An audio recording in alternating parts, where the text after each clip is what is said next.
Ti petit sa ba yon mesye kap mande yon gren dola, mais te sezi lel découvrir qui est lié en réalité. En 2024 la, Kelvin Ellis qui gen 9 ans te campé dans la ria ap tan papal. En même temps, li wè yon moun kap mande campé devant cafétéria.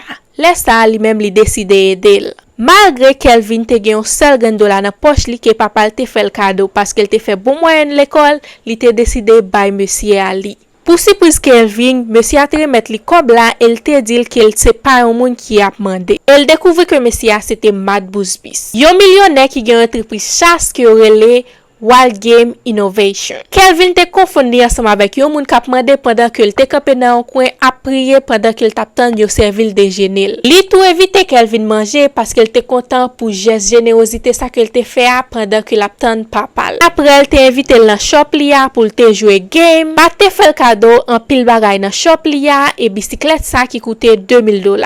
Et Kelvin te sentil content en pile. Partagez vidéo ça et abonnez-vous avec chaîne YouTube moi pour plus vidéos comme ça.